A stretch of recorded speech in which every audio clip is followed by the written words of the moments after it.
রাজধানীর সড়কে এখনো শৃঙ্খলা ফেরেনি। মূল সড়কে অনুমোদনহীন যানবাহনের চলাচল বেড়ে যাওয়া, প্রতিদিন বাড়ছে যানজট। এতে ভোগান্তিতে পড়ছেন যাত্রীরা। রাজধানীর বিভিন্ন সড়ক ঘুরে দেখা যায়, ট্রাফিক পুলিশ থাকলেও নিয়ম মানছেন না অনেকেই। ফিটনেসবিহীন যানবাহনের চলাচল যেমন বেড়েছে, তেমনি ব্যাটারি চালিত রিকশাও চলছে প্রধান সড়কে। এছাড়া দিনে চলাচল নিষিদ্ধ এমন ভারী যানবাহনও সড়কে চলতে দেখা যাচ্ছে। যাত্রীরা জানান, সড়কে এসব বিশৃঙ্খলার কারণে মানুষের যানজটের ভোগান্তি দিন দিন বাড়ছে।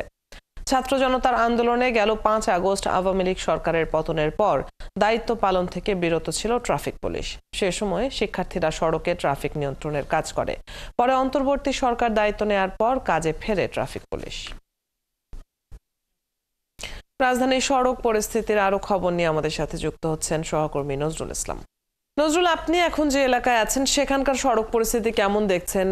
সড়কের বর্তমান পরিস্থিতি নিয়ে ট্রাফিক পুলিশ কি বলছে? অদিতি, আপনি আগে যেমনটি বলেছিলাম, মহাখালী এলাকায় যে ট্রাফিকের যে ব্যবস্থাপনা এবং ট্রাফিকের উপস্থিতি খুব কম ছিল। আমি এখন আছি বনানী এলাকায়।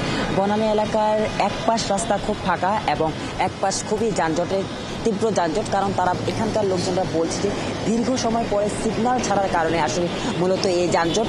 সেই সাথে এই এলাকাও মহাখালীর মতোই ট্রাফিকের উপস্থিতি খুবই নগণ্য এবং বেশ কিছু ট্রাফিক পুলিশের টহল গাড়ি দেখতে পাওয়া গেলেও তেমন কোনো ট্রাফিকের উপস্থিতি আসলে দেখা যাচ্ছে না। এবং বিশেষ করে মহাখালী থেকে বনানী আসার যে রাস্তাটায়, সেই রাস্তার এক পাশে দীর্ঘ সময় ধরে ট্রাফিক সিগন্যালে যানজটের ভোগান্তিতে সাধারণ জনগণ পড়ছে এবং আরেক পাশ পুরোটাই ফাঁকা। তো সব কিছু মিলিয়ে এই এলাকা থেকে ট্রাফিকের যে ব্যবস্থাপনা এবং যানজটের অবস্থা, এটি ছিল বনানী এলাকা থেকে। ধন্যবাদ নজরুল, আপনার কাছ থেকে আমরা বনানী এলাকার খবর জেনে নিলাম। দর্শক, ট্রাফিক ব্যবস্থাপনা নিয়ে কথা হচ্ছিল। সহকর্মী নজরুল ইসলাম যুক্ত ছিলেন বনানী থেকে।